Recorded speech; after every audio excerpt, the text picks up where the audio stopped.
time to be the goddess now. Time to be the goddess now. It's time, it's time, it's time, it's time. Time to be the goddess now. What time is it? Oh my goodness, it's 1976. Oh my gosh. In 1975, Zsuzsanna published the Feminist book of Lights and Shadows. And I read it. In 1976, she came out with Celine, the most famous bull leaper on earth, which she did in connection with Carol Clements, who was a friend and companion of mine. In fact, Carol and I were working on several things together. Meanwhile, in 1976, we were burning our bras and wearing ugly shoes. The goddess is alive and magic is afoot. I never heard the word goddess when I was growing up, but Zsuzsanna brought that word to me. What I knew about was healing. This is a photograph from 1976 of the collective that put on a healing conference in the Woodstock area. We had 300 participants in this healing conference, and we were amazed and stunned at the interest. And of course, there was a lot of interest in goddesses as well. Here I am with my sister wearing the turban and with Justine, my daughter, in 1976 at that healing conference. It was not all easy. There were definitely some times like this when we weren't exactly sure what we were doing, but we did get through it. Here is a wonderful shot of the Hairy Armpit Sisters. The Hairy Armpit Sisters, along with some other sisters, started the first women's center in Woodstock. We were a little bit behind the times. Meanwhile, Zsuzsanna and I had been crossing the continent in opposite directions. She moved from New York City to Los Angeles in the early 70s. And in 1965, I moved from Los Angeles to New York City. So we were holding down opposite ends of the continent. And Zsuzsanna opened the first women's center in the United States out there in Los Angeles. So when we invited her to come and teach at our women's center, she was very happy to do that. The Hairy Armpit Sisters, again, with a lot of help, built buildings. We built women-powered buildings. This is the building that I lived in. And my rules for building this building, which was started on summer solstice and ended on winter solstice, was no power tools, no synthetics, and no men. 6 months, and we put that house together. You can just barely make out Justine and River. CC, that's Carol Clements, and Billy and Ariel, CC's partner, there at the woman-built house. Meanwhile, I am also really interested in music. River is a musician. Here I am with Cassie Culver, a lesbian musician, during her recording of Three Gypsies in Maine. And I was also working with Kay Gardner up in Maine, who was doing a lot of recordings and had a very special place in all of our hearts. What was I reading? I was reading When God Was a Woman, published in 1976 by Merlin Stone. Here's the new cover. This is the book I had. This is the book you'll get now.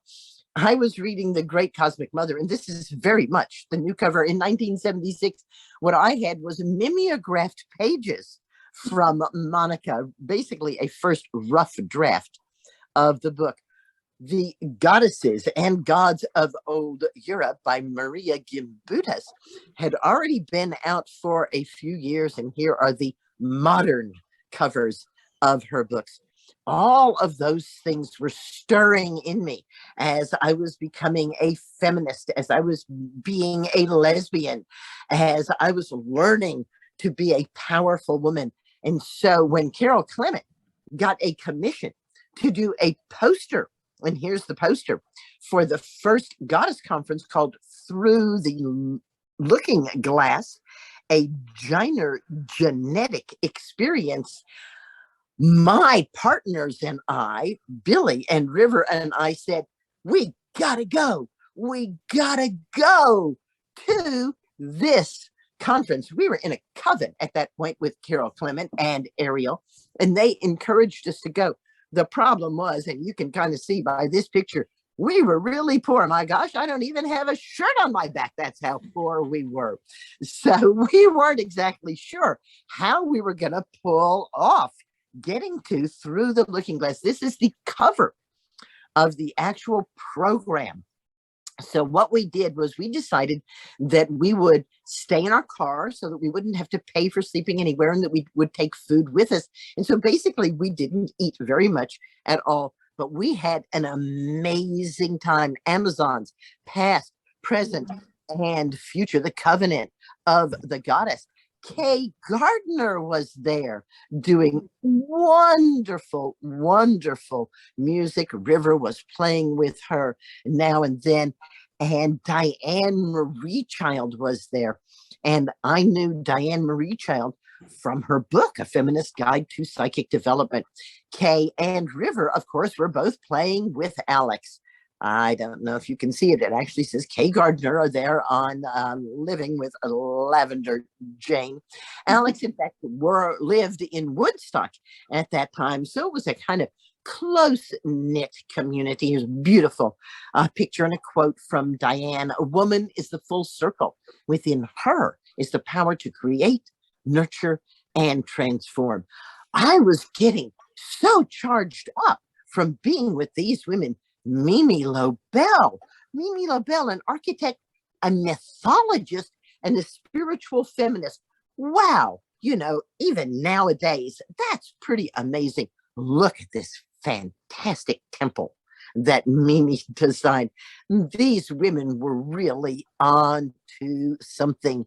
Healing rituals, I Ching, dreaming in female, the goddess was coming more and more alive in me, and there was more and more magic afoot. Look who else. Z Budapest was there, and Mary Daly, two women who absolutely changed my life.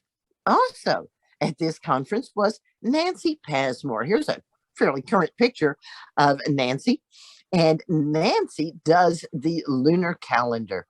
If you don't know about these beautiful lunar calendars that Nancy Passmore has been doing for practically forever, I hope this galvanizes you to check her out and check out what she's doing. Ruth Mountain Grove was there as well. I love this picture of Ruth because this is mostly how we saw her. Liberated lesbian Ruth Mountain Grove photographer. These women, both the photographer and the photograph, were inspirations for generations of girls to come out of the closet, embrace their artistic abilities, and find to create a place where they truly belonged. Their courage and fortitude fostered a better world and led the way into an era of profound social change in the U.S. I hope they roared with laughter, says this person who doesn't tell us who she is. And yes, we did roar with laughter as much and as often as we possibly could. Belly dancing, goddesses, performances, Elsa Gidlow, the so beautiful Elsa Gidlow, who said to us, it's not just about spirituality, it's about politics too. Ask no man pardon for what you do. There's Carol Clement. She's there with her book and helping children to reclaim the goddess. We had so many things and places that we could do there. And as I said, Zsuzsanna Budapest absolutely changed my life, and so did Mary Daly. This is a photograph from Mary Daly, very much as we saw her in 1976 in St. John's Cathedral, standing up in front of us and telling us what we had to do to reclaim our power. Mary wrote a whole slew of books, every one of which is required reading. Gynecology, Beyond God the Father, The Wickedary, Pure Lust, The Church and the Second Sex, Feminist Theologist. She stood there and she said to us, we must reclaim our power. And the way that we find our power is to look to see how we are put down. We must find the words that are used to put us down and reclaim those words. And she told us 4 words that she felt we needed to reclaim: bitch, witch, dyke, and slut. We roared in St. John's Cathedral.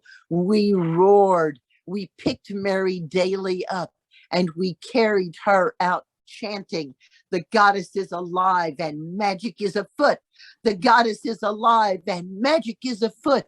The goddess is alive. Magic is afoot. The goddess is alive. Magic is afoot. The goddess is alive and magic was afoot. It was so amazing, and I couldn't believe they were eating chunks. How could this be? I'm at a goddess conference. What are these women that I idolize eating? I want them to be like this. I don't want this. And so I realized that I had some work to do. I realized that for me, the goddess is the earth.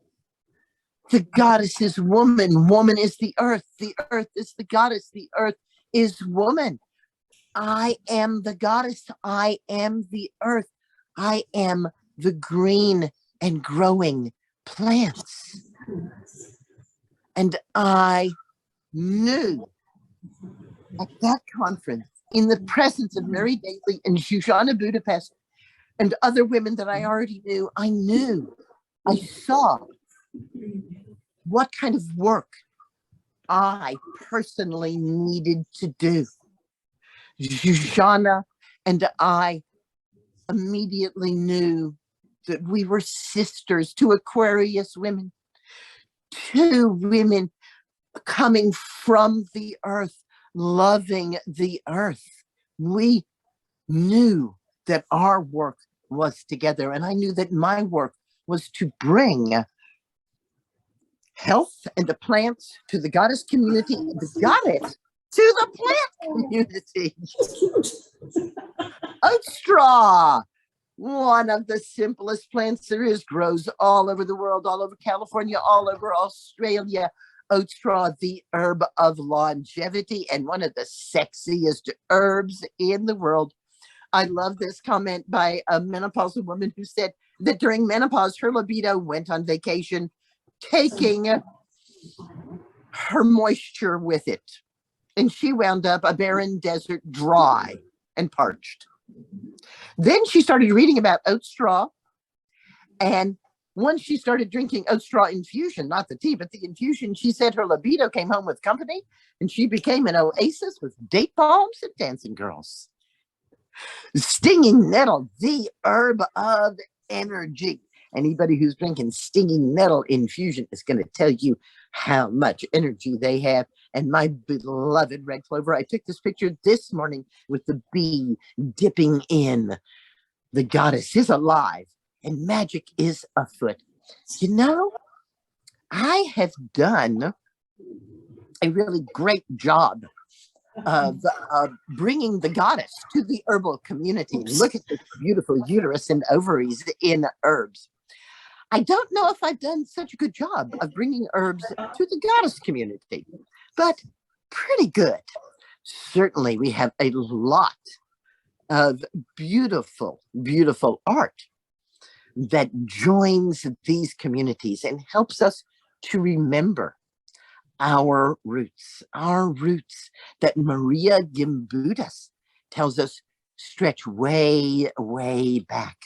The goddess lives in every woman. The goddess is not one thing.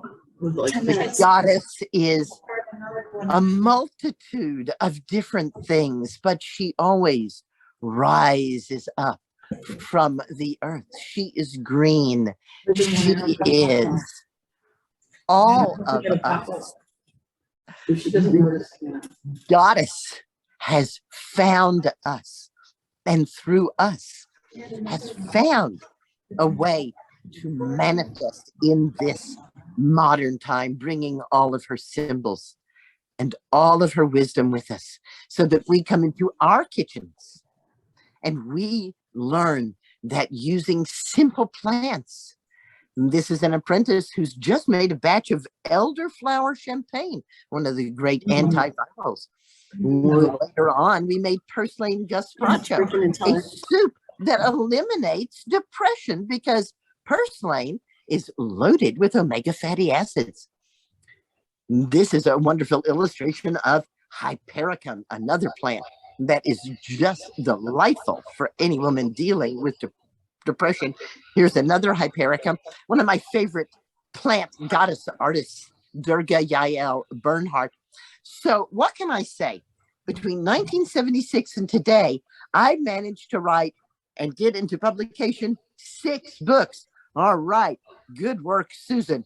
Zsuzsanna Budapest, my goddess mother, the woman who wrapped a red string around my waist when she taught in Woodstock at the Women's Center, and the woman who declared me a high priestess of the goddess, has also managed to get a lot of books in print. This is some of them. In fact, Zsuzsanna has written 13 books over this time, bringing the goddess, the triple goddess, the white, the maiden who has nothing, the red, the bleeding woman who bleeds and does not die, and the black, the crone who embodies everything.